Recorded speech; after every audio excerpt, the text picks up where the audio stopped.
Hello. This is Jonathan, and you're listening to the Johnny Talks podcast, the place where we help you achieve your financial goals.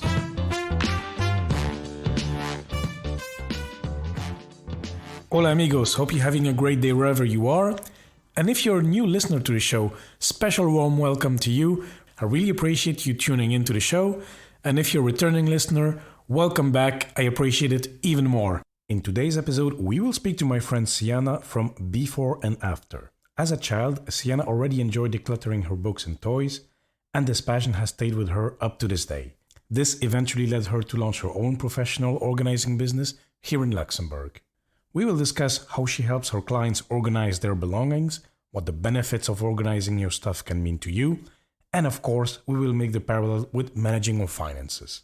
This episode is for you if in a way or another you feel overwhelmed in life and might need a little, I would say, unconventional but practical boost. So without further ado, let's hear the interview. Hello, Sienna. How are you doing today? Hi, Jonathan. I'm very good. Thank you. Yeah, nice to meet you in person. Because we are actually recording in person. We have the chance because Sienna lives in Luxembourg just as myself. So why not do it in person? So yeah, Sienna, I've come across your website, your Instagram account, Before and After Lux. We will give the details at the end of the show. But it's about you're a professional organizer, correct? Yes, that's correct, Jonathan. So what is that in a nutshell? What is professional organizing? What do you do? Okay, sure. I will provide you a little bit of background on that because I've realized that this is not something very known in Luxembourg.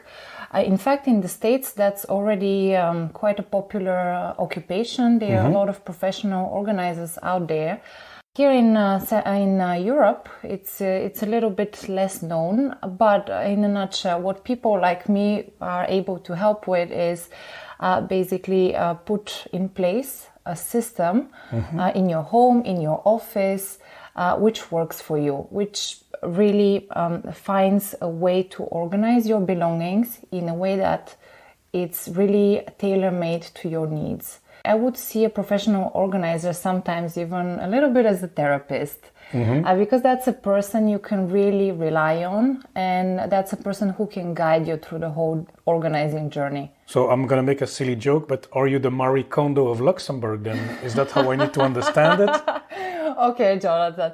Well, I am, of course, aware of what Marie Kondo is preaching, and I think she has a lot of good ideas, and obviously she's extremely popular, not only in Japan, but worldwide. So, of course, I would be flattered if you would compare me to her, but I actually have my own style of organizing.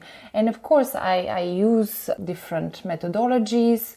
I've read Marie Kondo's books, but I've also read many other books on the topic, and I've developed my own method.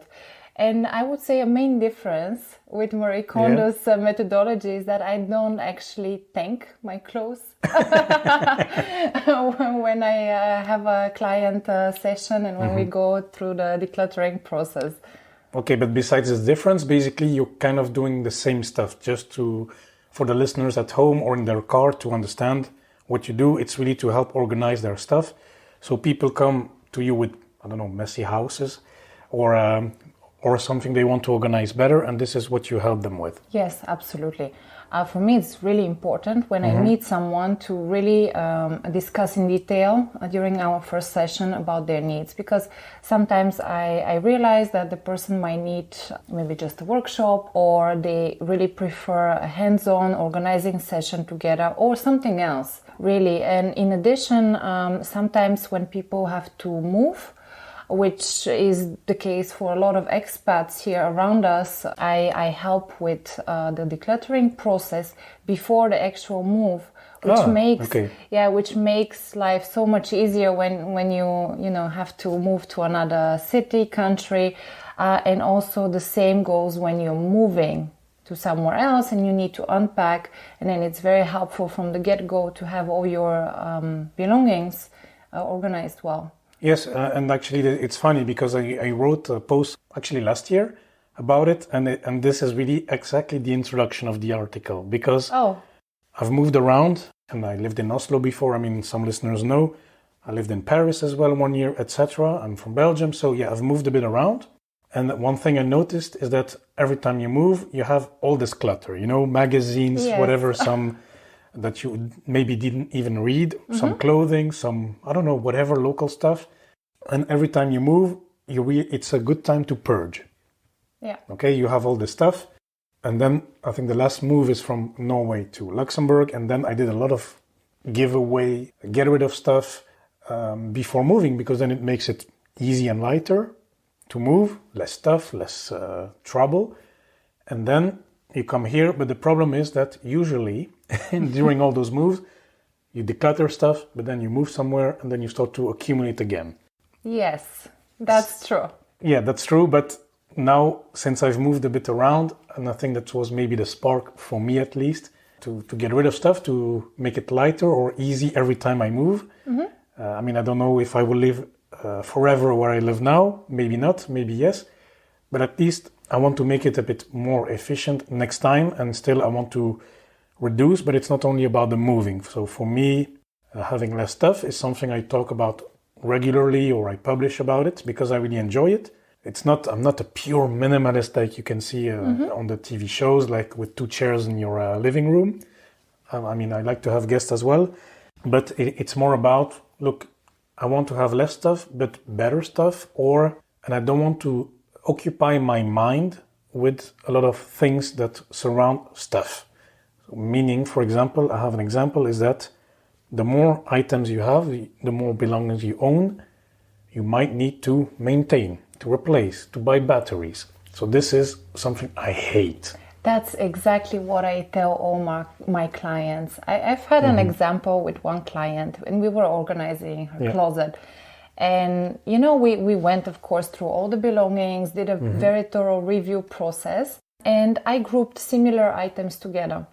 And we came to the conclusion that she had 50 white t-shirts. I kid you not, 50 white t-shirts, just plain white t-shirts, And I told her, if you wear one each day, I mean, you don't even do that, because she also had, a lot of other belongings. And just the fact of having so many, when you do your laundry, think about that, and ironing and stuff like that, it's already much more burdensome. And this is typically a person who would also hire a cleaning lady or somebody else at home to support her with the chores. So I told her, maybe, think about reducing the number, and then you don't have to care so much for the maintenance of all those items.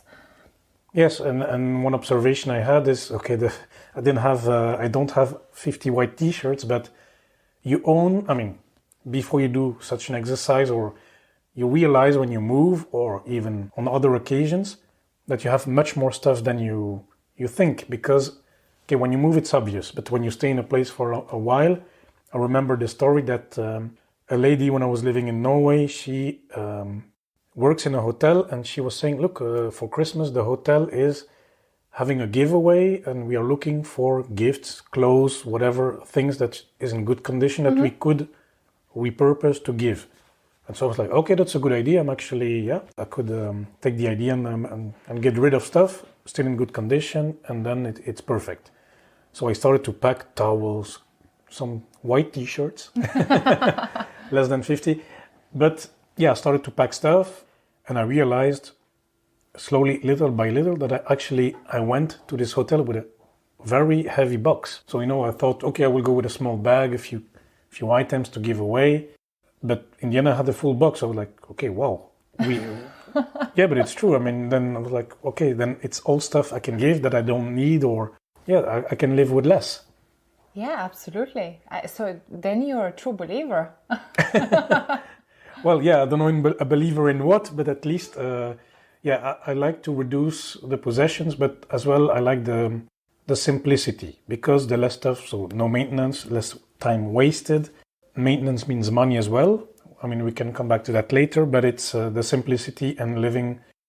Then, maybe if you buy less stuff, then maybe you can buy nicer stuff. That depends a bit on what you want, but owning less it simplifies life, simplifies decision, and many other things.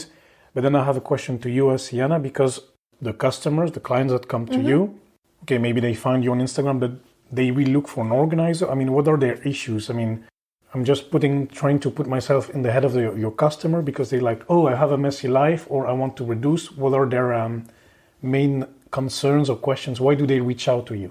Yeah, that's a very personal thing, I must say. I've had people who reach out to me and they tell me that basically they're struggling a lot in their lives at the moment, even sometimes, going as far as having certain mental issues, of course, and they share their journey with me. And then they tell me, I feel like the first thing that I have to tackle in my life in order to feel better with myself is basically organizing my space. Okay. And they start there, and I really think it's a great place to start, because it's very easy to control that. It's very easy to begin this journey because you are fully in charge, and you can find all the tools to begin organizing your space.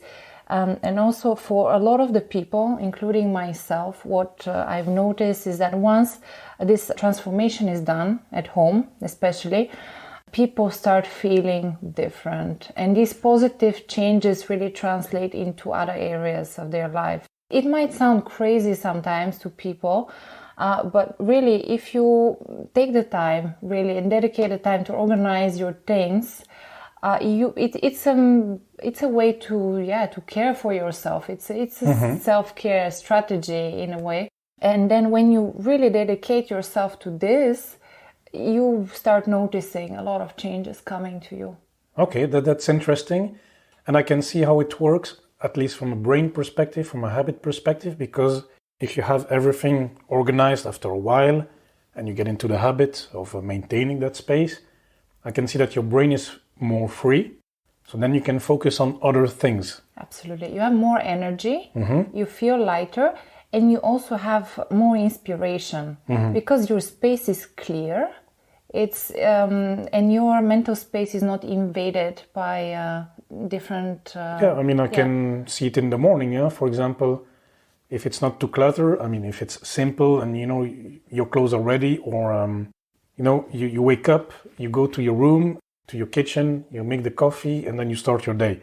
You don't need to go through piles of stuff or whatever, maybe. I don't know, maybe that's not the best example, but the thing is you can start directly with what's important to you. You can go out for a walk, drink your coffee, start working if that's your thing, do the push-ups. But at least, you don't need to clutter, find the right shirt there, because maybe it's organized so in a way that it's easy to take it directly, or maybe you have 2-3 white shirts, bam, that's it. Exactly, Jonathan. And when I organize with clients, I really, really want to understand what their routine looks like, because that's what determines the way we organize. So I always adapt it to the needs of the client. And when, for instance, we organize the kitchen, we go so far in the discussion with the clients, because I ask them so many detailed questions. Sometimes they're even surprised. I ask them, okay, when you cook, which spices do you use? How often? What kind of food do you cook? How do you store it? Things like that. So I really go into details. Okay. It's quite an interesting experience for me. And of course, I learn as much as the client sometimes in the whole process. No, it's very interesting. And then I'm wondering, because we're not going to go into the details of all of this, although I'm interested in the spice stuff, but where did the idea emerge from? Because you're doing this, I didn't mention it, but next to your main job. So, or maybe I mentioned it, but you're doing this next to your main job. So it's a passion that you started to cultivate. How did that come to fruition? Yeah, so this started already a long time ago. I wouldn't even be able to tell you when it started, actually, because I've always been like this, even when I was a kid. My mom was really going crazy with me because I was decluttering my toys and books all the time. Oh, okay. For me, it was as a kid, I was messy, but okay. No, it was so strange. So yeah, I've always been like that, and then I came to Luxembourg, and I went through the process of buying an apartment and going through all these renovations, also further decluttering and so on. And I also realized that a lot of my friends were asking me for advice on how to organize their things. So in 2020, I got this idea that I can actually, maybe make a living or a business out of my passion, which I've always had. The idea came in the shower, I must admit. As all good ideas. Yeah, it came to me in the shower. It was in December 2020, and I really could not wait to start it. Excellent. Yeah, I was really, really excited because for me, it was really, I was always searching for a way to help people. And I really could see the connection between helping others and doing something I love. And I really just jumped on the opportunity. Wow, fantastic. Excellent. I really like it. So you started in April, I think. I mean, Yeah. you thought about it in December, you started in April. How often do you get customers? I mean, how does your work week look like then? Yeah, so when I got the idea, of course, I wanted to start with test clients. Sure. Of course, to also build my portfolio and a bit more confidence, because before that I have always been doing it for friends and family, but it's totally different when you just meet someone you don't know and then you have to enter in the story. Yes, you have to enter into their private space, and that's like, I mean, you have to know what you're doing, right?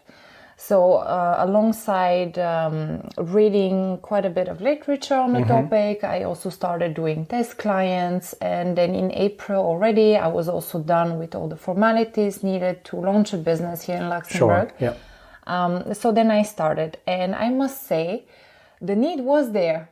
Yeah, because that is a question I had. I was like, is there really a big demand for this? I mean, okay, people have enjoyed the show on Netflix, but is there a real demand for it? There is. I had so many questions from people when I started because, as I mentioned already in the beginning of our talk, that it's not so common here in Luxembourg. People are not really aware this service exists, but once they hear about it, they become really interested.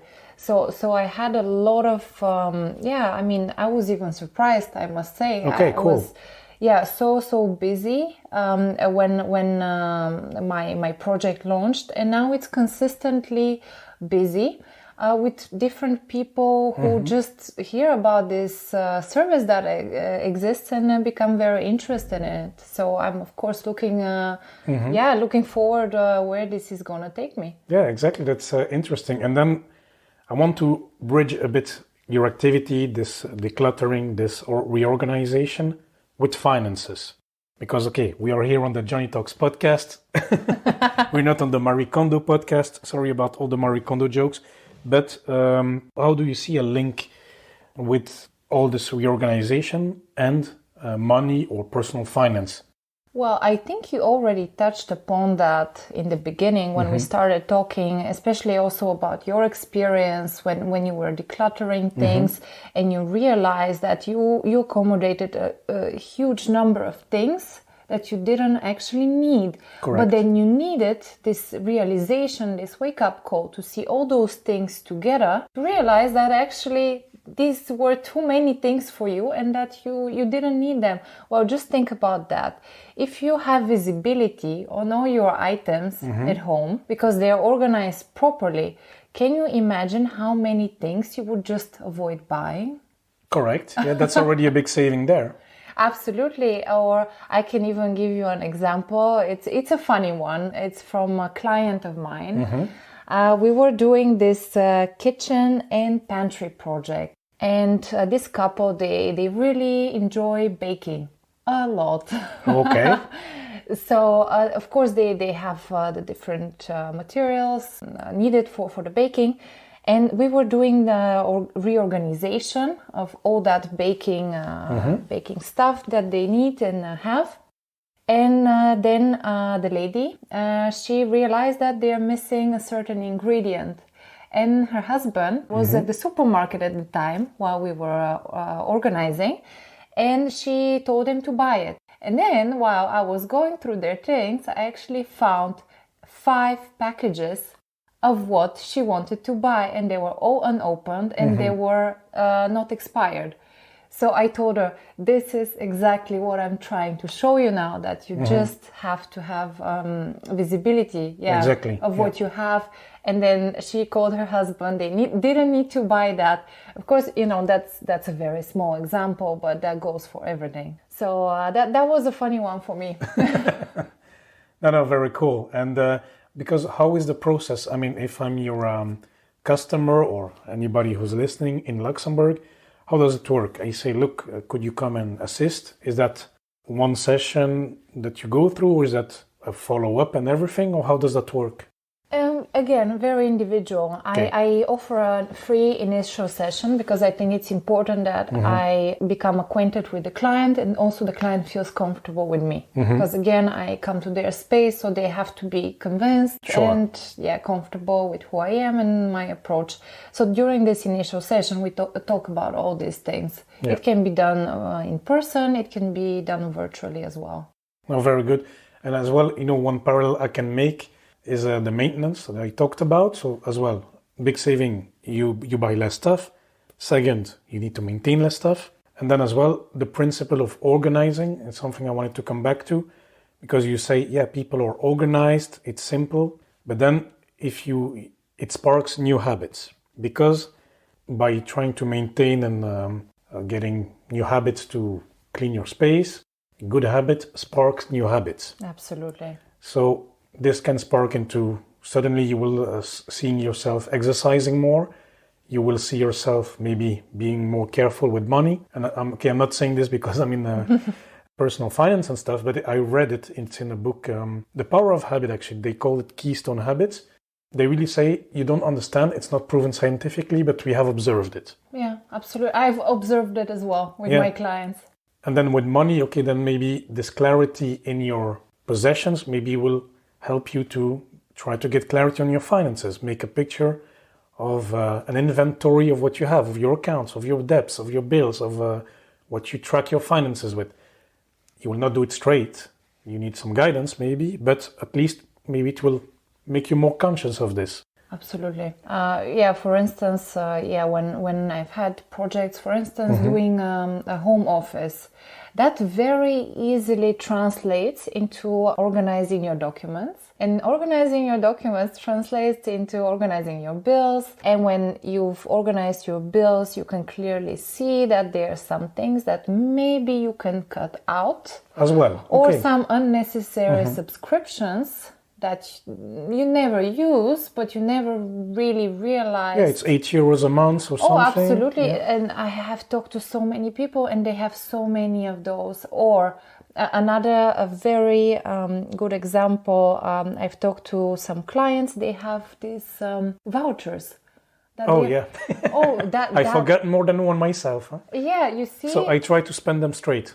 Yeah, absolutely. Yeah. But people forget about these. Yes. And if you don't have a system to keep those things and kind of keep track of them, you would end up losing so much money.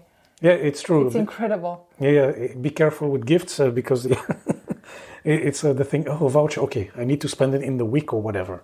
And for you personally, you've always been in this organizing mentality. But what does it bring to you? To you personally? To me personally, first of all, when I do it at my own home or at the client's home, this is a pure therapy session to me. And it's surprising to a lot of people. They maybe find it strange, but to me, it really clears my mind. And I feel like sometimes I'm not able to start some other activity if the space around me is not it's not tidy. I cannot collect my thoughts properly. Yeah, but they say, I think I've seen a few videos on that address the topic. I don't know if it was Matt Diavella on YouTube, but it's like if it's messy in your house, it's messy in your head or something. And then if you clean it up your space, it will be easier to have a cleaner or at least more organized thoughts. Yeah, absolutely. And it's not necessary that everybody cleans up and tidies up in the same way, because there are also people who thrive on, this artistic chaos. Yeah. So I don't want to generalize that it's for everybody, but definitely you can also have organized chaos. Yeah. I must say, that also exists. I think that was me 10 years ago, but yeah. It's important. What I must say is that it's important to find the approach that works for you. And I'm very glad that you mentioned that you are a minimalist, but not quite. And I feel that sometimes there is also this negative connotation attached to minimalism a little bit. And I wouldn't want to go into extremities. I believe that people have to find the right approach for themselves. Very good. And then to close a bit, so if somebody says, look, I think I would like to get organized, but I don't know exactly where to start at my house or something. How can somebody start by themselves? What would your tips be to reorganize their life, their system, whatever? I would say the fact of realizing that maybe you need a change is already the first step. And I think people, when they're really motivated to do it, they would always find the right resources, right? You can find a lot of information on the internet. However, that's sometimes a bit confusing. Yeah, because you don't know where to start to look. Yes, absolutely. And here I would just give a few tips. First of all, don't get overwhelmed. Dedicate a specific time slot for your organizing session, and maybe get support from somebody. It doesn't have to be a professional organizer necessarily, but maybe a family member or a friend to kind of keep you accountable, to stay on track with the process. Definitely. Or maybe you can ask me, because I'm a nerd in trying to organize stuff in time boxes or whatever, I think in boxes.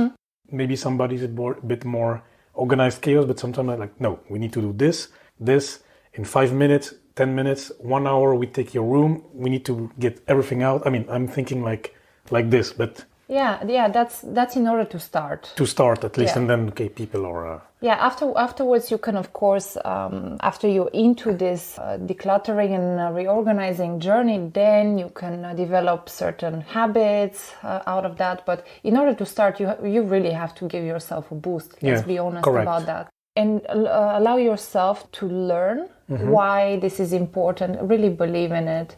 And afterwards, I think it becomes much easier. Yes, exactly. I mean, maybe the finance thing is good, but it's more like a product. I mean, you will not become rich if you start to live like a minimalist, at least the parallel to finances, but it will help you. It will definitely help you in several different ways.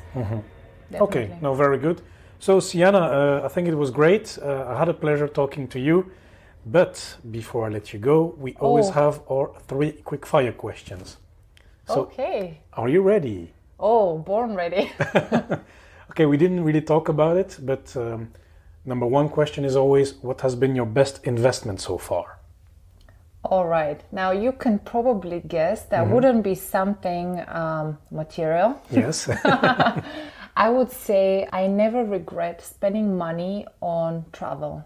Travel, yeah. Oh, yeah, on travel and some other self-care practices, but for me, travel is definitely one of them. Yeah, and it's not stuff. Yeah, it's not stuff. It doesn't accumulate, and for me, travel has been the one thing that always kept me grounded, gave me perspective, and also really inspires me. At the same time. Oh, very cool.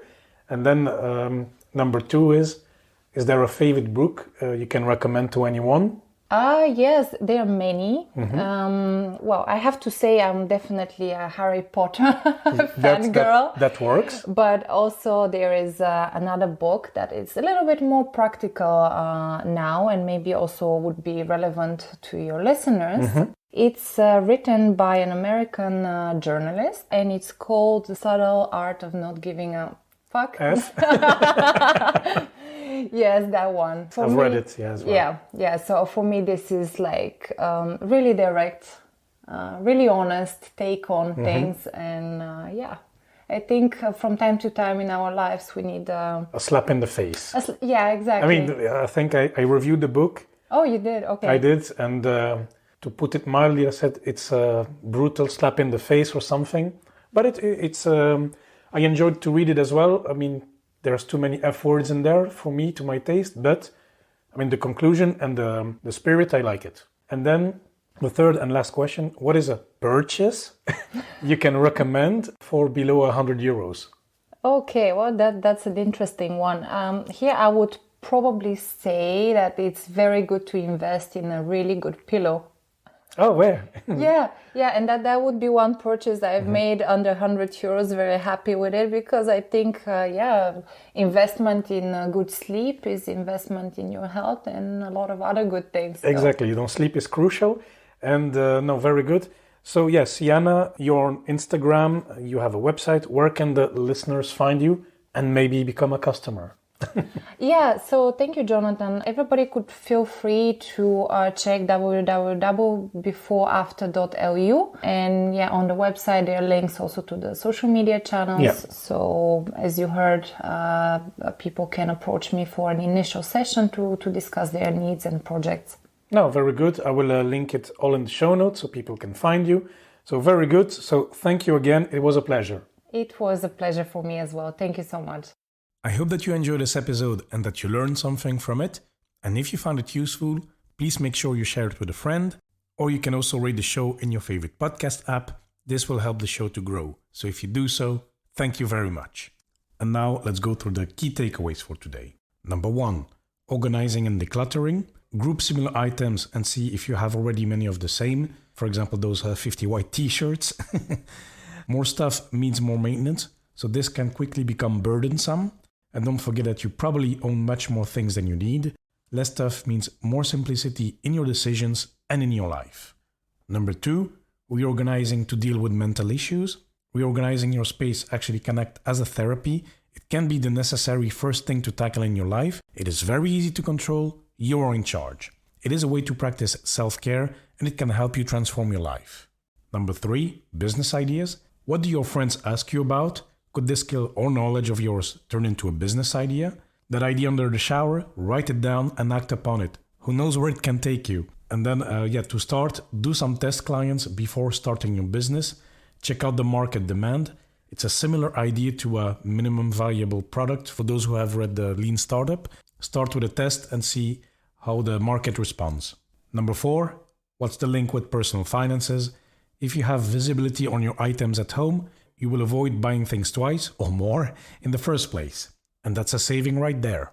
Organizing your documents will eventually lead you to sort out your bills.